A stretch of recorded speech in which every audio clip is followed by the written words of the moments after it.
What is up, everybody? Welcome to DFS by the numbers. These are my final thoughts for UFC Vegas 34. Going to be talking some betting, going to be talking some Draftkings, and going to be talking some weigh-ins as well. Coming off of my best week since I've started tracking, which was 2 weeks ago, hoping to build off of that. But I'll be honest, guys, this is a pretty tough card from a betting perspective. We have, it's a tough card when Chase Sherman is the biggest favorite on the card. I tweeted it out the other day. It's a tough card when your most confident pick is Chase Sherman and Bay Malecki. It's one of those weeks. It's a week where I'd stay away from the parlays. It's a week where I would not go all in. Bankroll management is definitely key. And this is a week where I kind of keep it small. And I'm keeping it small this week. I do have, I think, like 8 units invested, 10 bets, 8 of them being plus money shots. So hoping for a good week. But, Next week is where you can, get some parlays, and I'm loving next week already. Was doing research, was able to research the card last night quite a bit, and I'm not one to do many max bets. I had 2 all last year. I've had 1 this year, but might get my next max bet next week. There's a spot that is really, really sticking out, a couple of them, and I can't wait for next week. But this week we do have UFC Vegas 34. Jared Cannonier going against Kelvin Gastelum. Although the card is pretty tricky, a lot of close fights, I think it's a very good card. I think it's going to be a very exciting card as well. And I'm ready to watch some fights. We had a week off last week. I hate weeks off. They're boring, but we're back. We get to see some fights, so not much complaints there. Before we get started, I do want to shout out the sponsor, Pub Sports Radio. Go ahead over there and check them out. Right now, they're doing Bellator content. They're doing some live betting, live commentary. Always good to head over there. I'll be heading over there after this show to watch the guys. And then they will be going live tomorrow for the fights as well. Same thing, live betting, live commentary, great stuff there. Me and Uncle Weezy go live every Sunday, including this Sunday, 7 o'clock or 7:15 p.m. Eastern time, a show called Stat Diggers where we go deep into all the stats for every single fight. And then we also go live on Tuesday, me, Weezy, Z's MMA, and Luke from Starring with Reality for our new Draftkings show that people really seem to like so far as well. So lots going on over there. Go over there and check them out. Almost at getting close to 10K subs over there on Pub Sports. So it would be cool to hit that hopefully within the next couple months or so. So I will hit up the chat. What is up, guys? Thank you all for hanging out on a Friday as always. We have Brandon, first one in the chat. Yo, what's up, Brandon? How you doing? We also have Chris Pinnell in the chat saying Warzone tonight. I don't know. I tried it last night. Can't get into it. Maybe I'll get the new game, but tried it last night. It's not fun for me anymore, man. Maybe the new one will be good. We have Zayad in the chat. What's up, Brady? Let's win some cash. It's been 2 weeks. It's been a while. Feels like it's been a while as well. Sosa in the chat. Bellator is out here sacrificing people to their up-and-comers. That's how it goes. That's how it goes in Bellator. Tony in the chat. What's up, Brady? Hope everyone cashes tickets tomorrow night. I hope so as well. Sean as well. Let's go, Brady. Let's go, Sean. Tyler, let's go. Let's go, Tyler. Got Dave in the chat. What's up, Brady? What's up, Discord crew? What is up, Dave? Got Bill in the chat as well. King DFS, spread your knowledge. Mac Lova, let's get this taken this week, and I hope so. It's especially from DraftKings, man. This is a very, very tough card from a DFS perspective. I think pretty much every single fighter is in play. Like I did a fade of the week, and I really struggled to find a fade this week. It's a tough one. What's up, Brady? Just come on the show. Respect towards the Luke A by sub call from last week. Salute to you, sir. Yeah, that was awesome. That was probably the most excited I've ever been for cashing a bet. I was running around my house. It was crazy. It was crazy. Spencer in the chat. What's up, Spencer? Brandon. Yeah, MSG Danger. What's up, Danger in the chat as well. So I say we get started. Like I said, it's a smallish week for me, in terms of the unit size. 10 bets that we'll talk about. My betting breakdown video will be posted tomorrow. There are a couple spots I'm looking at, so I might add on. But as of now, I do have kind of a small card compared to like 2 weeks ago. I had like 15, 16 units invested. This week, it's like 8. So and in Cloud saying, I'm really liking Vince Pichelle as a bet. He is very good and underrated. Hubbard, bad wrestling. Yeah, we'll talk about it. And by the way, Vince Pichelle looked phenomenal on the scale. So before we get into it, if you guys can leave a like, that'd be much, much appreciated. As always, also hit the sub button if you can. I think we're getting close to 12K subs, so that'd be cool. Hit 12K in the near future, so thank you guys for that. And David's saying, does weight issues with Kelvin scare at all? Yeah, a little bit. All right. And here we go. Okay, so first fight of the night, we have Hermes Brahimage going against Sasha Paladnikov. We have Brahimage, who is now minus 140. Paladnikov is plus 120. I really do like Brahimage in this spot. We'll take a look at the odds here. And let me take this down real quick.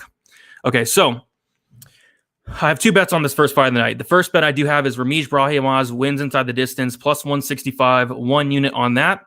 And then I also have Brahimage wins by submission, a quarter unit, plus 195. I think if Brahimage wins, obviously there's a very good chance that it is inside the distance. Paladnikov, all of his losses do come inside the distance, 2 by knockout, 1 by submission. We just saw him get submitted in his last fight by Impa. Really not a good look. Paladnikov, I really question his chin. Brahimage, although he has no knockouts on his record, I could see like a club and sub situation. But I was very high on Brahimage coming into his UFC debut against Max Griffin, because you take a look at this guy outside of the UFC, and he's a phenomenal wrestler. He's a phenomenal grappler.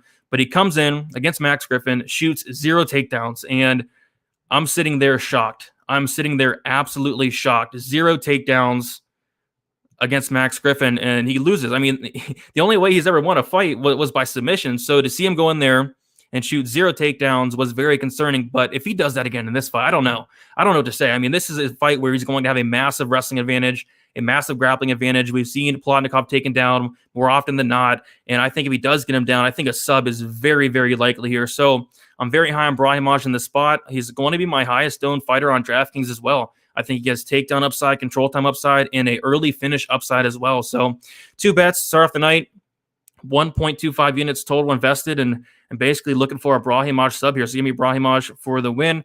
As far as Sasha Paladnikov, I don't hate him.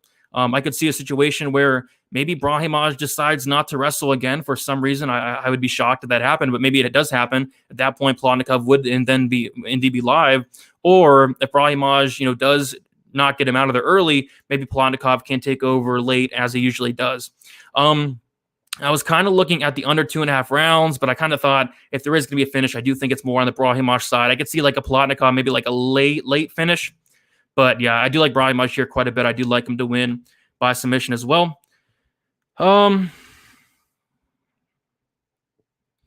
Just my 2 cents in the chat. Sup Brady, what is up? 2 cents. Best of luck this weekend. Best of luck to you as well. Hopefully you're doing well. 2 cents. And okay, so we will move on to the next fight. And we got a comment here. Hermes will be able to hear his coaches yelling for takedowns with his new bionic gear. Good point. Very good point. Which is weird. It was just so weird, man. I mean, I was shocked. I was shocked that he did not shoot for 1 takedown.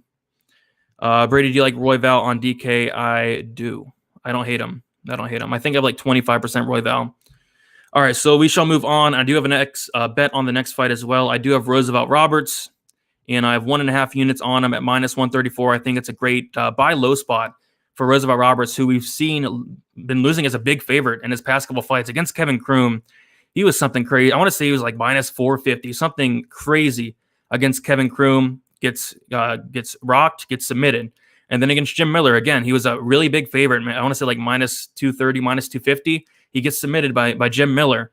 And now we see him as a minus 140 favorite here against Ignacio Bahamondes, who definitely dropped the ball in his UFC debut against John McDessie. And I didn't bet Bahamondes in that spot, but I really did think he was going to win because, for one, he was going to have a 7-inch height advantage, a 7-inch reach advantage. And the reason why I liked him so much to win, because you look through McDessie's career, and McDessie has landed 0 total takedowns. So I thought, hey, McDessie's going to give Bahamondes the fight he wants, and he did.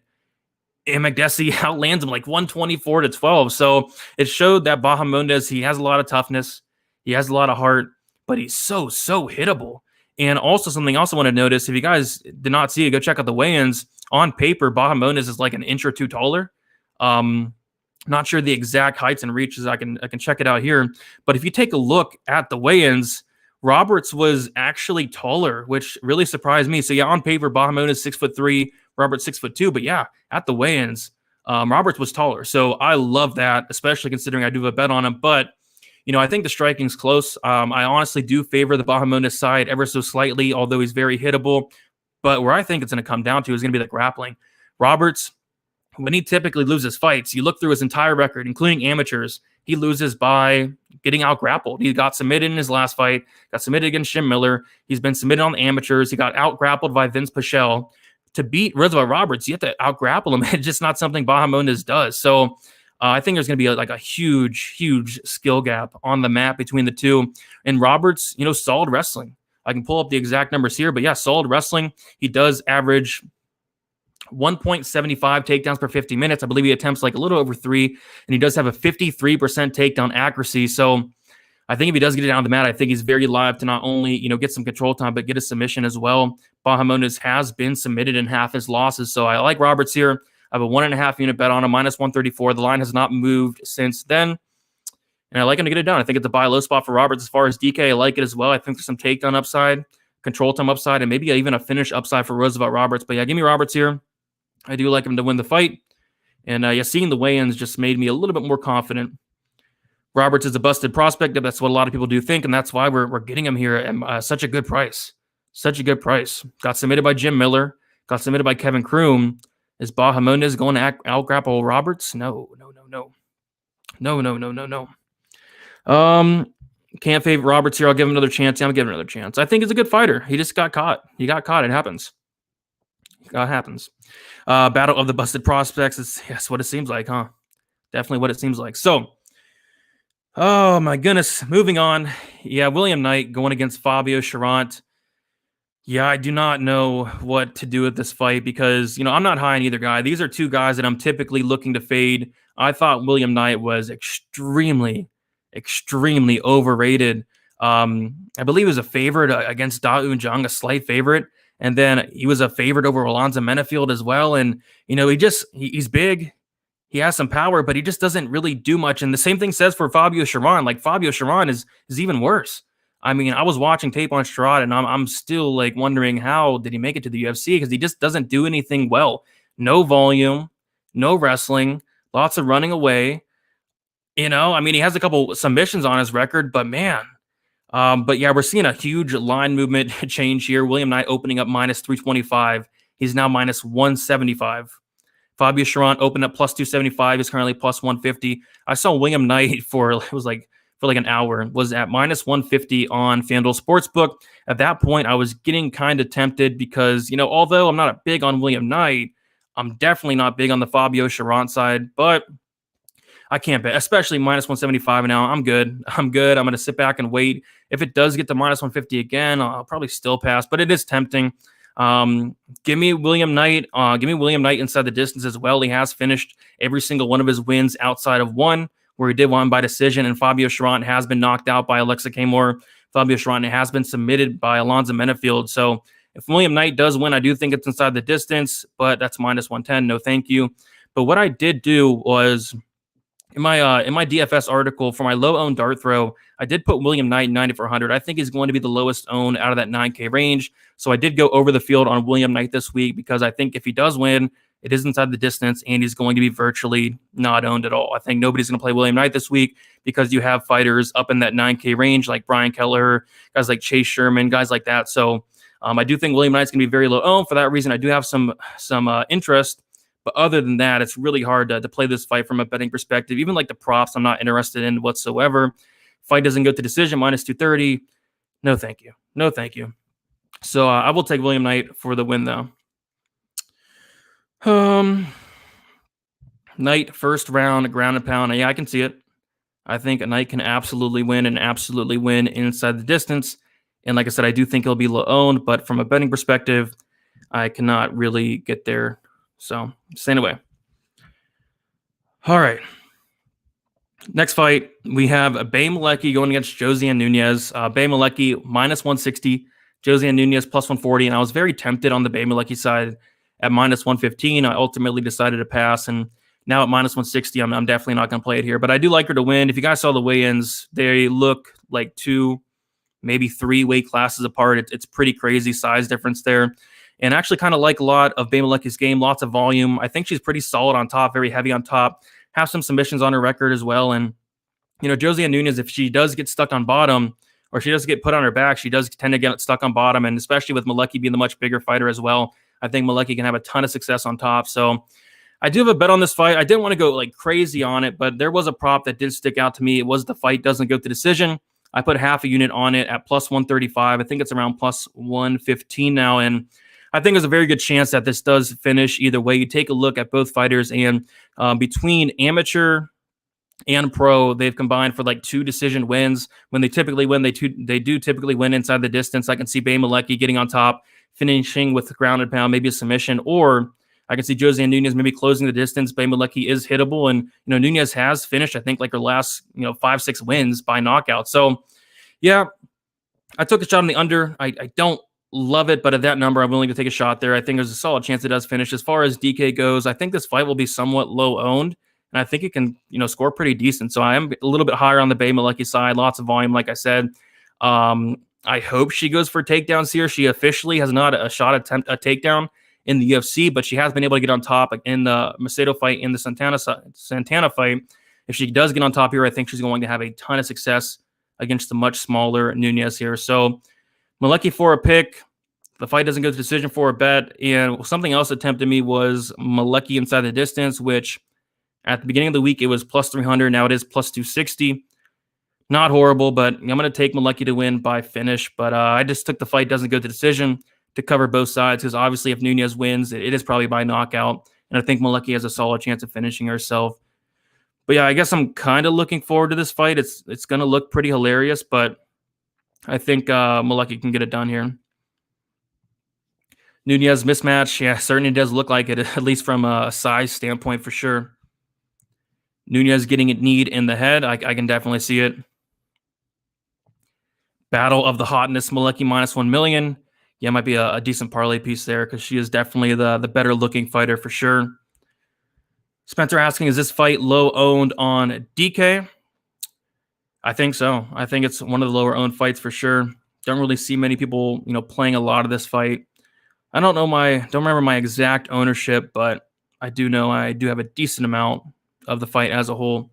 I think it'd be like a sneaky fight to target for sure. All right. Next fight, we have Brian Kelleher going against Domingo Palerte. We have Kelleher, who is minus 175, Palerte, who is plus 150. So this is my next bet of the night. I do have a straight bet on Brian Kelleher, minus 170. I have 2 units on it, and I like everything for Kelleher in this fight outside of the reach and the height and the size of Palerte. But outside of that, I think Kelleher's fought the much better competition by a mile, to say the least. And I just want to quickly go through the losses of Brian Kelleher. These are his 5 UFC losses: Ricky Simone, Cody Stamen, Montel Jackson, John Lineker, and Marlon Vera. Those are his 5 UFC losses, whereas you have Domingo Palerte. He's 1 second away from getting finished against Vince Morales on the Contender Series, comes back, gets a submission win, loses to Felipe Caloris, getting taken down twice, landing 11 significant strikes in the Caloris fight. He landed 11 significant strikes against Felipe Caloris in a 15-minute fight. You heard that right. And then goes out there against Journey Newson and gets knocked out in 38 seconds. So there's just a huge discrepancy in the level of competition, the experience, the wins, the losses between the two. And, that's just one thing. And then on top of that, the skill. I think Brian Kelleher is the more skilled fighter everywhere. I think Kelleher is the better striker. I think Kelleher is the more dangerous fighter. I think Kelleher is the better wrestler. I think he's the better cardio. I think he's the better grappler. I think he's better everywhere. But the only thing that, kind of scares me is going to be Palarte's size, that reach, 10-inch reach. But outside of that, that's it. That's it. So I did take the 2-unit shot on Kelleher. I also do like him inside the distance, but I didn't love the line. Plus 105. I just played him straight, but I do think he does finish Palerte here. And I do like Kelleher on DK 9,000. I think he has finish upside, some legit finish upside. Domingo Palerte officially has never been finished, but we all saw him get knocked out by Journey Newson. That fight did turn to a no contest. And then on top of that, he was almost finished by Vince Morales. And he was almost finished by Adrian Yanez as well. So very well could have a couple finish losses there, but I think Kelleher does give him his official first finish loss. But I just took the money line just to be safe there. Love me some Boom here. Yeah, I'm pretty high on Boom. Going to be my biggest play of the card. Hopefully you can get it done. And it's just weird betting Kelleher as a favorite here, because typically you do see him as an underdog. But the reason that is because look at who he's facing. He's facing guys like Cody Stamen, guys like Ricky Simone. He's facing guys like Marlon Vera, guys like that. So Montel Jackson. So against the Palarte, I think it's one of his easier fights of his career outside of Ray Rodriguez. Obviously, that was a pretty easy fight. But yeah. Huge competition gap between the two. Boom by KO. Palerte gets hurt in almost all his fights. Yeah, he really does. He really does. I really question the chin. I really question this. I really question a lot of things about Palerte, but I think it's a good spot for Kelleher. The only thing I will say is Kelleher has been submitted 6 times, but in the UFC, his submission losses come to guys like Montel Jackson. I believe Jackson did hurt him prior to submitting him, and then also Marlon Vera. So, yeah, outside of that, I think Kelleher does get it done. All right, we do have 86 in here. If y'all can smash that like button, that'd be much appreciated. I know a lot's going on. A lot of people are live right now. Bellator is going on right now, so I do appreciate the 86 hanging out here on a Friday. I will be going live once more 1 hour prior to the prelims tomorrow. I don't know when the prelims start. I want to say, I think I saw like 7. So if that's so, I'll be going live at 6 o'clock p.m. Eastern time, but I'm not 100% sure on that. But just know I'll be going live 1 hour prior to when the prelims start. All right, let's move on. Next, we have Luis Saldana going against Austin Lingo here. Should be a very fun, exciting fight. I think this is could be like a sneaky fight of the night candidate here where, both guys are very dangerous. Both guys are finishers. We do have a closely lined fight here where Saldana is -115 and Lingo is -105. And, Saldana, believe it or not, Saldana won his very first decision in his last fight against Jordan Griffin in a fight where I thought he lost. Prior to that, Saldana had finished 14 straight wins, multiple submissions, multiple knockouts from the Saldana side. The guy is an absolute finisher. You see it right there, a 93% finish rate for Luis Saldana. Austin Lingo is very dangerous himself, a 63% finish rate, has a ton of power in his hands. I think he has like 4 finishes under a minute as well. And I think, just how this fight's going to play out, the styles of both guys, Austin Lingo coming forward, throwing bombs, Saldana with the hard counters. And I think there's a very good chance that there is a finish in this fight. And I did take a shot on the under 2.5 rounds. I have 1 unit on the under 2.5 rounds here at +126. Plus money stab there in a fight where I think it's going to be an all-out war, just with the styles of both guys finishing capabilities. Like I said, Saldana, prior to the Griffin fight, which I thought he lost, had never, ever won by decision. That was his very first decision win. And Lingo, he's a finisher himself. He just about got a finish in his last fight against Jacob Kilburn, was very close to getting him out. And you could say that, Austin Lingo has never been finished, but look at who he's facing, This is going to be the most dangerous guy that Austin Lingo has fought by a mile. I mean, Yusuf Zalal beat him, but Zalal's not finishing anybody. So I think Saldana's live for a finish. I think Austin Lingo's live for a finish. Austin Lingo had been finished in the amateurs, I think like 2017. So it's not impossible to knock out Austin Lingo. So instead of betting aside here, I do like the violent spot. I think it's a very sneaky violent spot. +126, under 2.5. I don't hate it. As far as DK goes, I think it could be a decent fight to target. Both guys finishing upside. Austin Lingo, don't hate him as a dog, 7,900. If he does win, good chance it is a knockout. We have seen Saldana knocked out before. We've seen Saldana submitted before. Saldana has been finished in half his losses as well. And, as far as Saldana, he's dangerous. He's dangerous anywhere the fight goes. Again, a 93% finish rate. So I think Saldana's live for a finish as well. Not sure. I don't know my ownership's pulled up, but decent amount on both. I'm not going to go crazy on it, but a decent amount on both guys here on Saldana and Lingo. I think it's going to be a very fun fight. One of my favorite fights on the card. Not my favorite fight, but I think it's going to be one of the more exciting fights on the card for sure. The GOAT always grinding it. Love it. Thanks, Brady. Appreciate you hanging out, Spencer, as always. Haven't bet in the last 3 weeks. Any 2 best fight tips? In terms of like a parlay or I wouldn't parlay anything this week, but my favorite play, I guess, is Brian Kelleher. And then another one we'll talk about later. But this is not a week where, usually people ask me, like, what's your lock? There's no locks. There's no locks this week at all. I mean, nothing is a lock this week or even close to it. When Chase Sherman's the biggest favorite on the card, Lingo's he's durable against Yusuf Zalal. But like I said, he got finished on the amateurs. And if you take a look through his record, nobody comes close to just being as dangerous as Saldana. So, yes, I do agree with you. He's very durable, but he's not really fought anybody. Seems very simple. Lingo by KO or Saldana by decision. Yeah, Saldana just doesn't win decision, so we'll see. He won his last one. He won his last one, even though he lost it. But Saldana has been my pick since the Contender Series so far. 2-0 with them. There you go. I'm guessing you're picking him again as well. What's up, Trevor? The show you had with Uncle Weezy and the two other dudes was great info. Yeah, if you guys have not seen that yet, go check it out. Great DFS show. It's great to get 3 other perspectives from a DraftKings perspective. So that was pretty cool. Loving it. Loving it. What would be the odds without the Saldana getting a robbery over Jordan Griffin? I'm not sure. Maybe I think it'd be about the same, about a pick 'em, right? Maybe Austin Lingo a slight favorite, but yeah, I mean, poor Jordan Griffin. And on top of that, Jordan Griffin got cut after that fight, in a fight that he clearly won. So yeah, that sucks. Hey, Josh, remember, what's up, Josh? Been killing it, but appreciate that. Lingo only 14 on FanDuel. Yeah, I think if he does win, it's probably by knockout.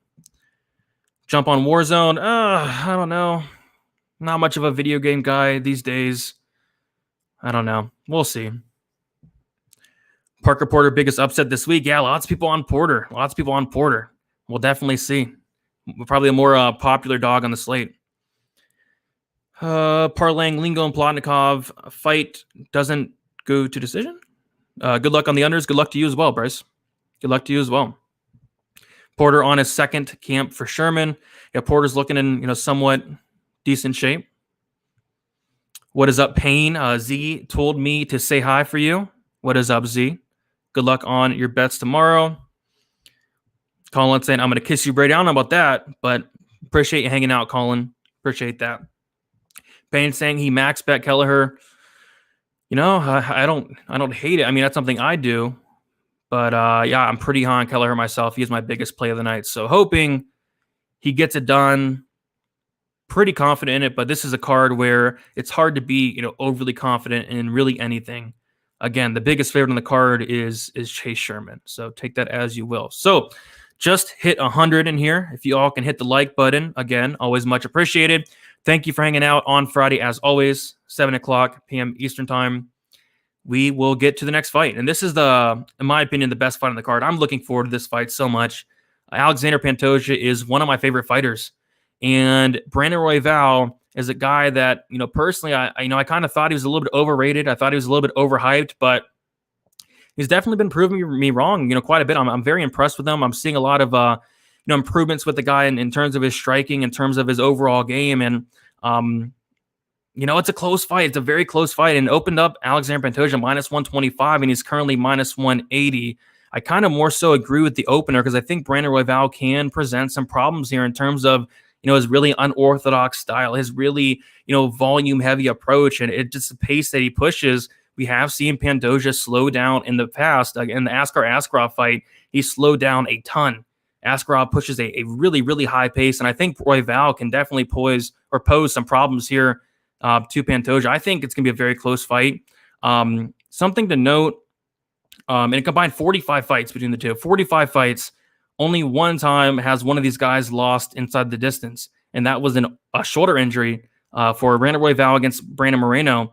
Outside of that, these guys are very, very tough, very, very durable. Both guys are legit grapplers. I don't think Pantoja is ever going to be finished, to be honest. The guy has a steel chin. The guy, I believe, is a black belt in BJJ as well. Pantoja, I think, is 28 fights, never been finished. I don't think he ever will. As far as Royval, very, very durable himself. Again, only been knocked out one time. That was due to an injury. I kind of think a sneaky look is going to be the over, where the fight goes to decision. I have not played it yet because a lot of money is coming in on those unders. But it's just hard. With 45 fights, neither guy's ever been finished outside of an injury. I think this very well could go over. At the very worst, I think if there is a finish, it's going to be Pantoja. I don't see Royval finishing Pantoja. I would be shocked because Pantoja's, he's fought killers. He has fought absolute killers, including Brandon Moreno twice.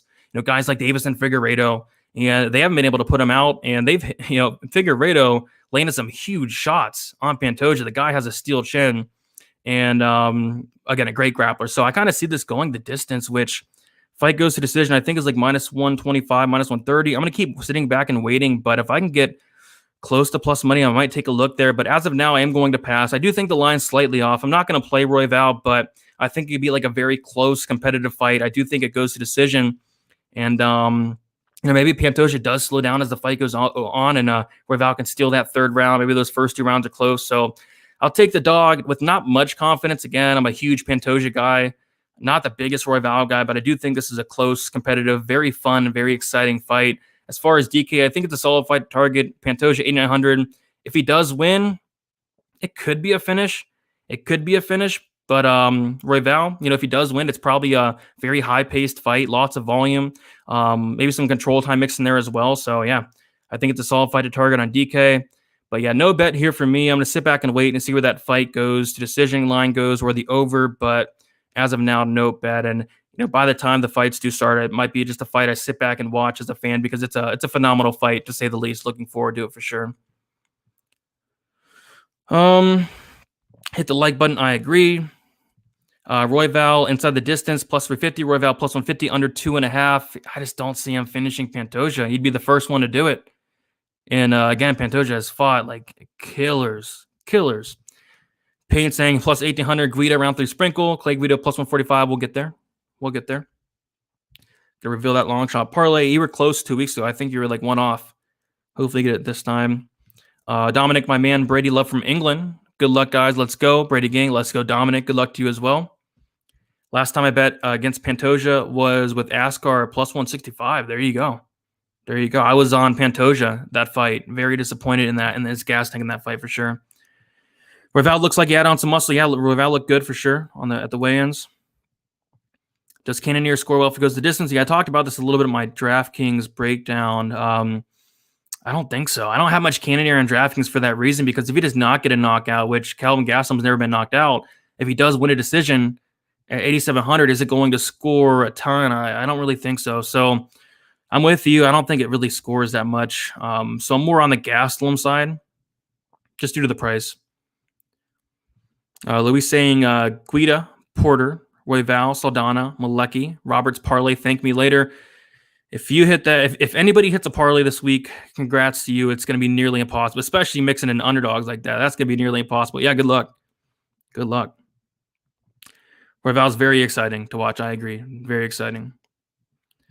The Moreno fight was a tough break between them. Yep, got hurt. First time he's been finished, but again, he got hurt. Shoulder popped out.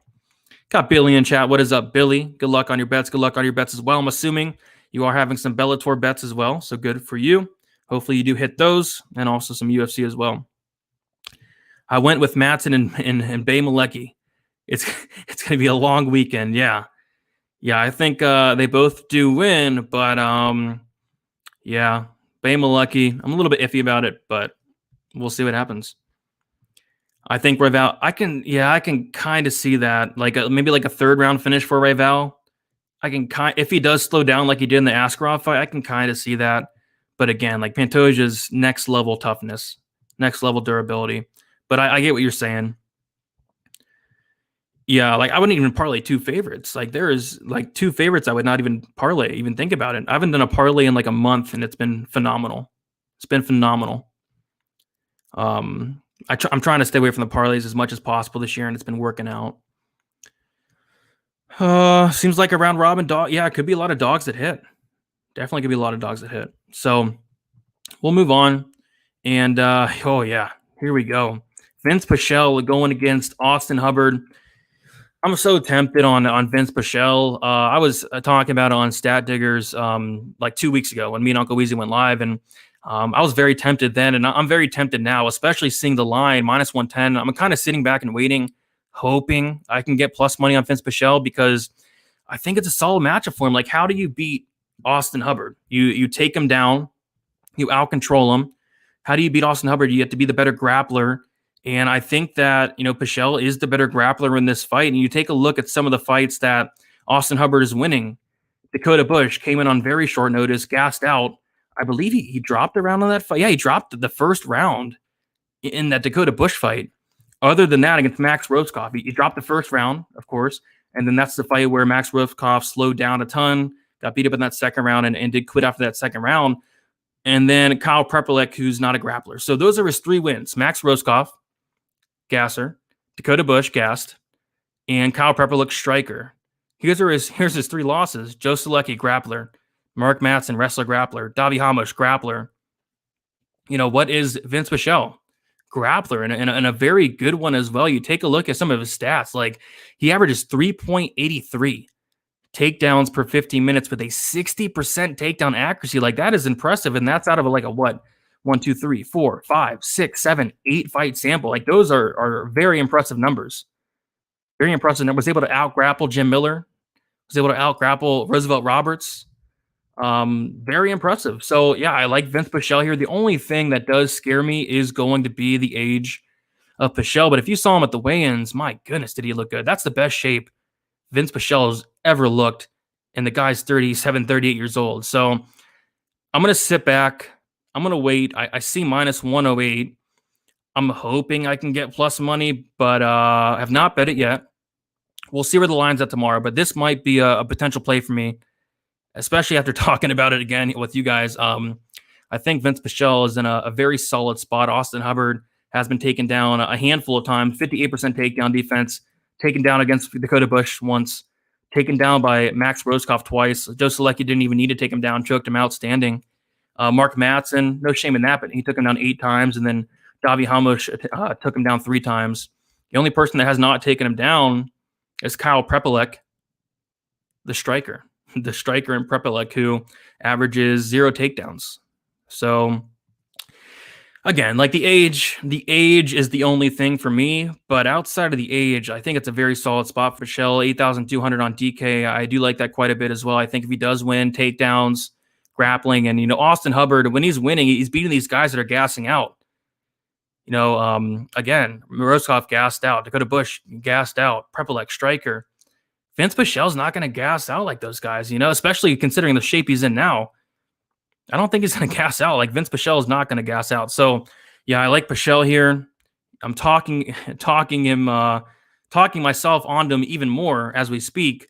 So, have not pulled the trigger yet. I'm kind of being patient with the line, but you might see him on my card. You might see him on my card for sure. All right, see what we got in the chat. Maleki does tower over Nunez. It's crazy. So many low-scoring fighters this week. Anyone have high volume? High volume. Madsen has high volume in terms of takedowns. Sherman and Porter actually have high volume for heavyweights. Pichelle, high volume wrestling. The Royval Pantoja fight has high volume written all over it. Outside of that, yeah, I agree. Should be some low-scoring fights for sure. These types of cards are great for DraftKings because a lot of the fighters are unknown, leading to more variance fights. I agree. Uncle Weezy in the chat. What is up, Uncle Weezy? Go check out Uncle Weezy. Been putting in a lot of work this week. Lots of new content from Uncle Weezy.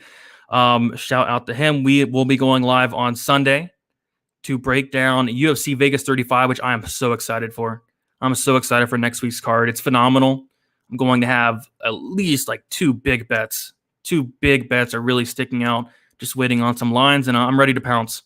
I am ready to pounce for next week. You see that mustache? The interview he did was so fire. He changed camps and moved to Denver. Changed camps. Nice mustache. I like it. Backing from hell here. Yeah, I do like it as well. I heard that as well. He just started lifting. 38 years old, just started lifting in the best shape of his life. Give a contest this week? Nope. Those are only on the pay-per-view fights as of now. In the future, potentially, I'll be looking to add it every week, but just now we're doing the pay-per-views. See what we got. Next week's card is great. I agree. Uncle Weez is the people's champ. I agree.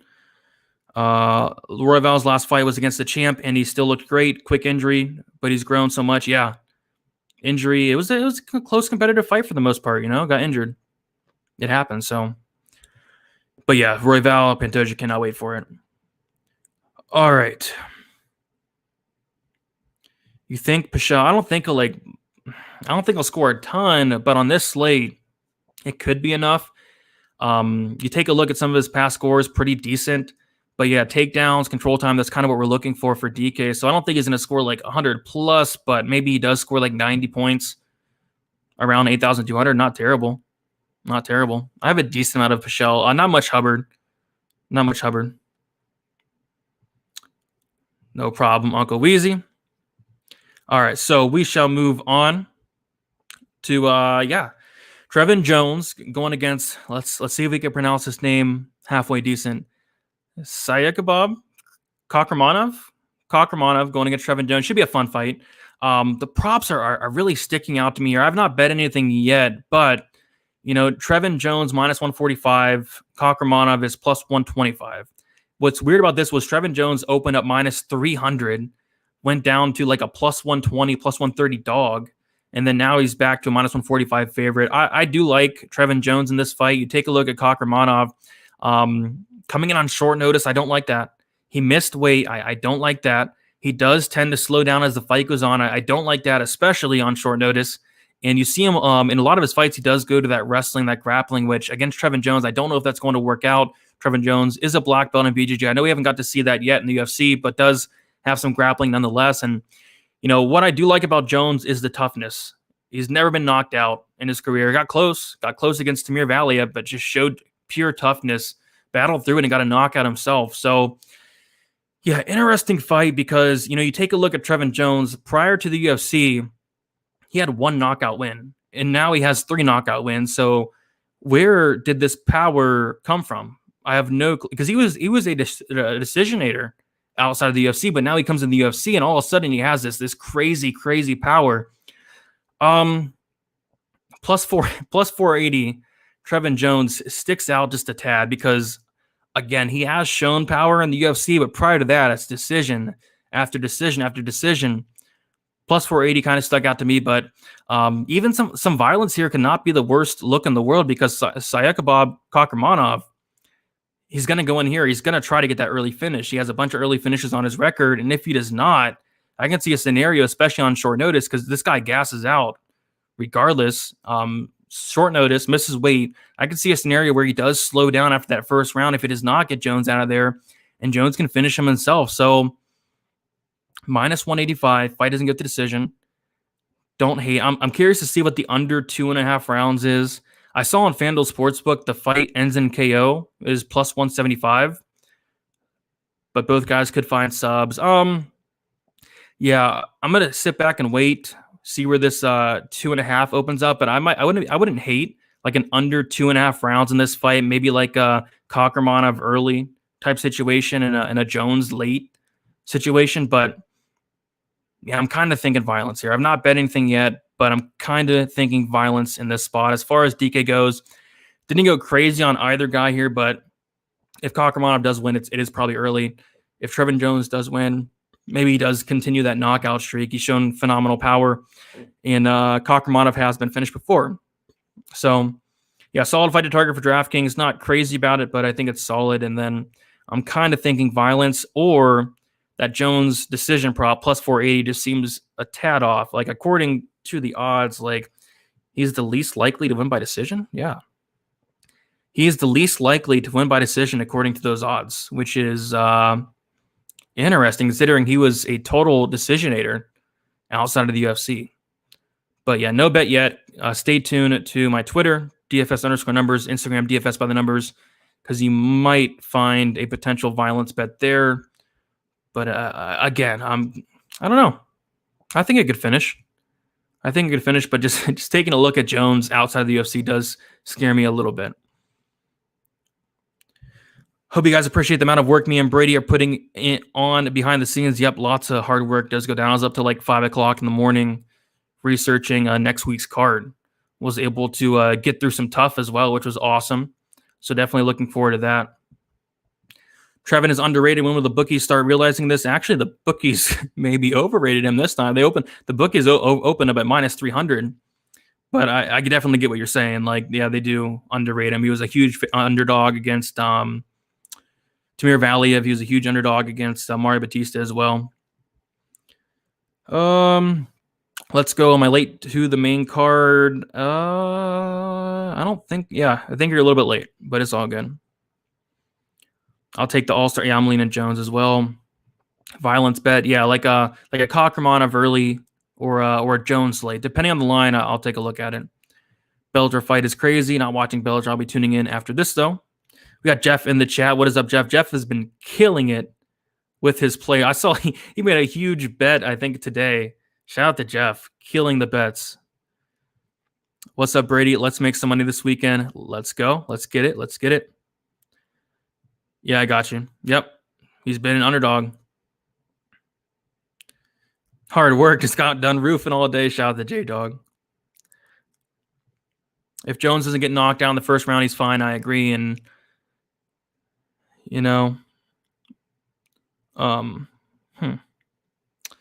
let's see. All right. So we'll move on. We will move on. Weird. Okay, we'll move on.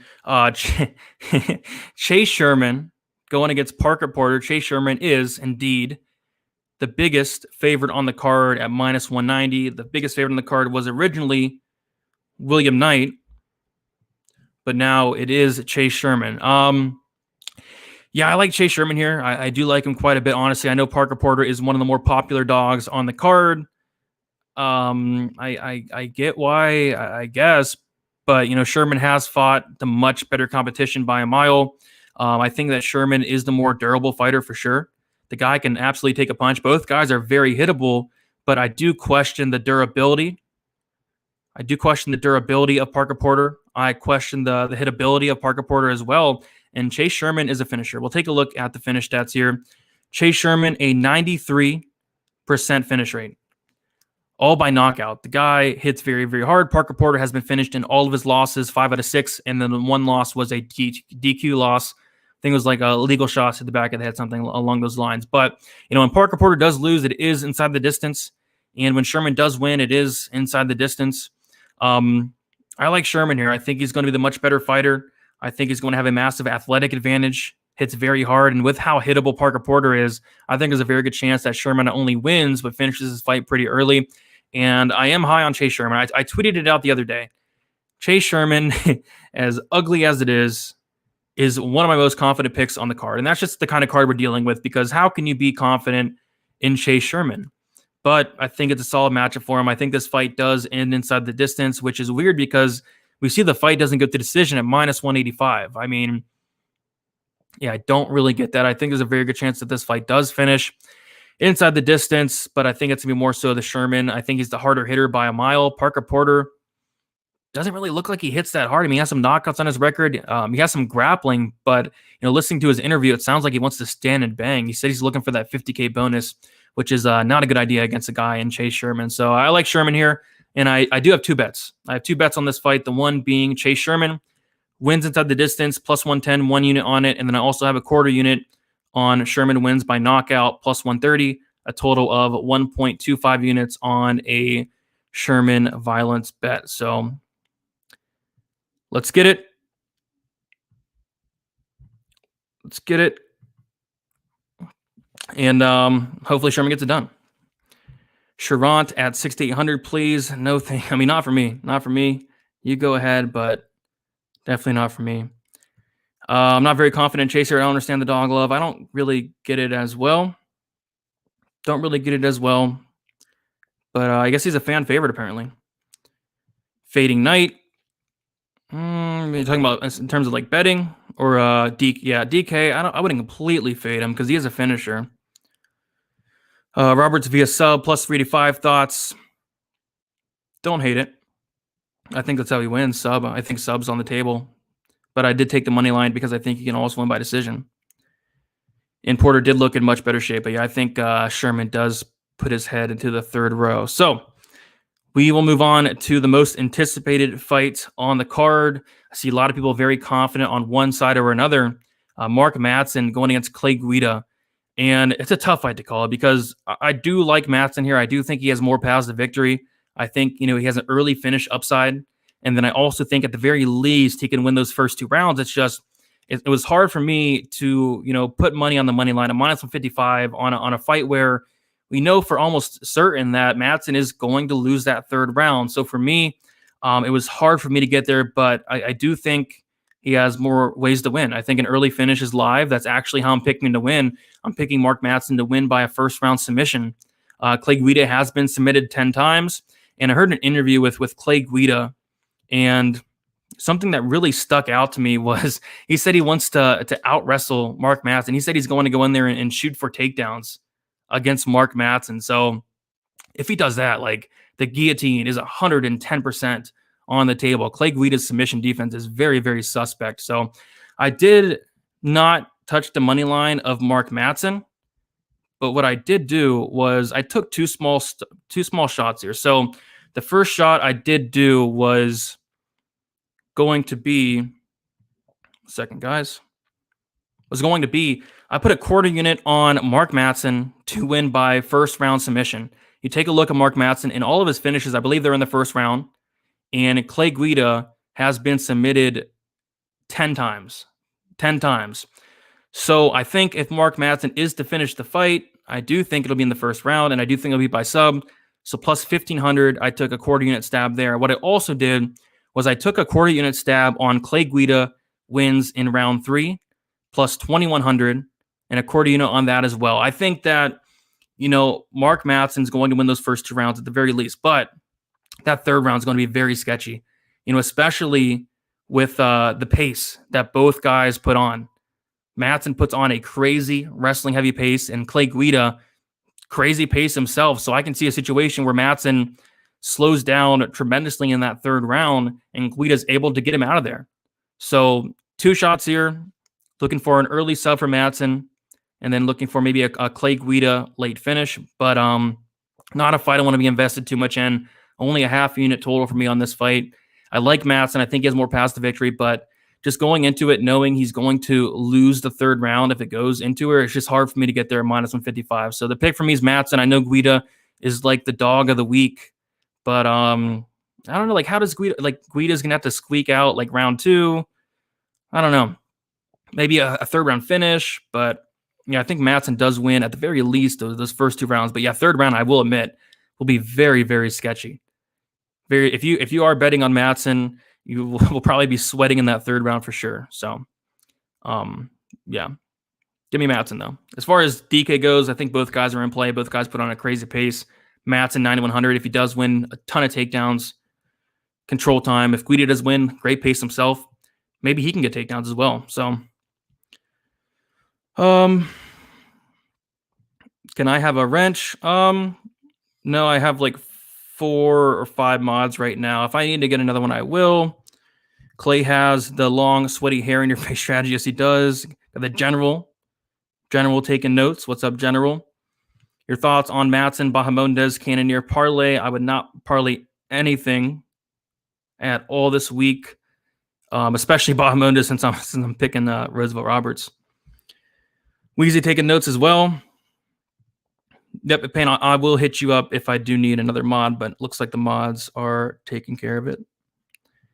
Shadow, Blood Pirate, thoughts on Brahimage, 40K inside the distance. I would not lay 40K on a prop bet myself, but I do think he does win inside the distance.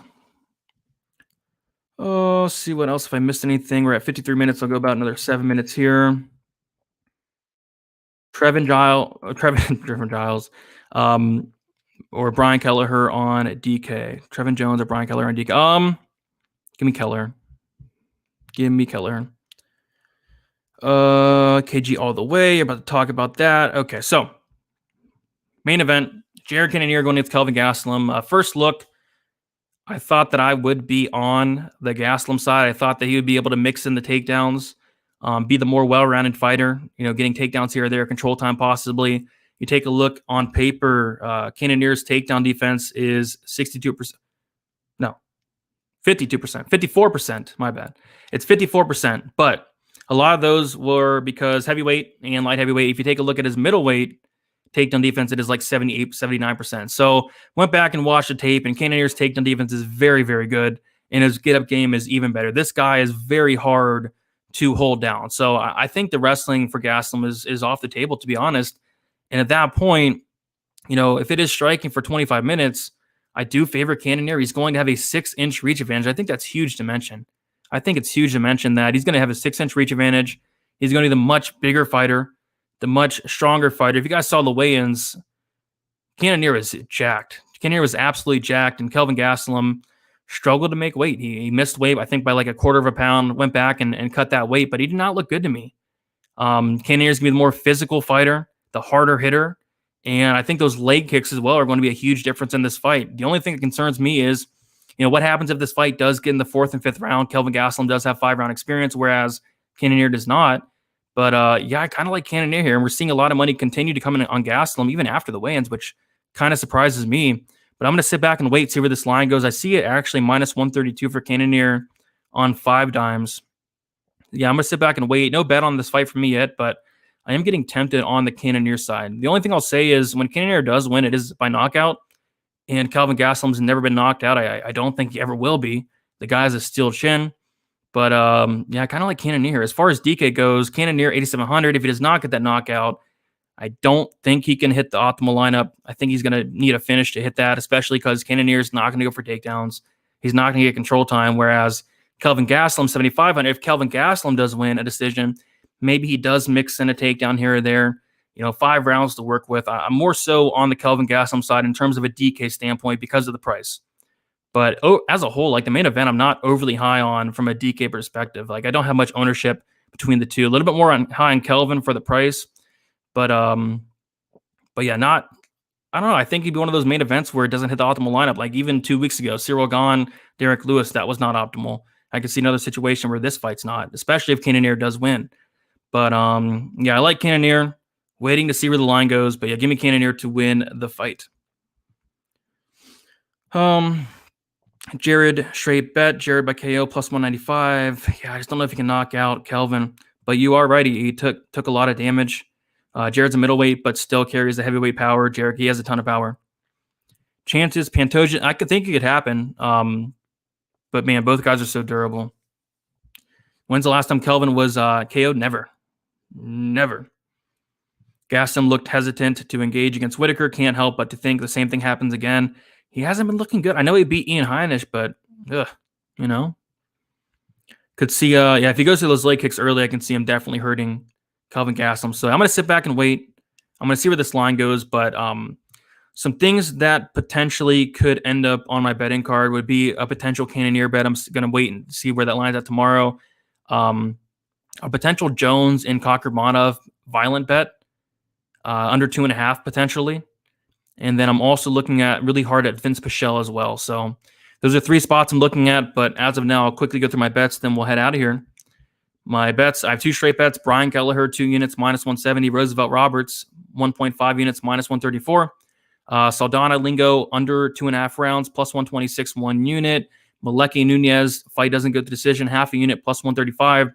Sherman wins inside the distance, plus 110, 1 unit. Sherman wins by knockout, plus 130, quarter unit on that. Brahimage wins inside the distance, plus 165, 1 unit.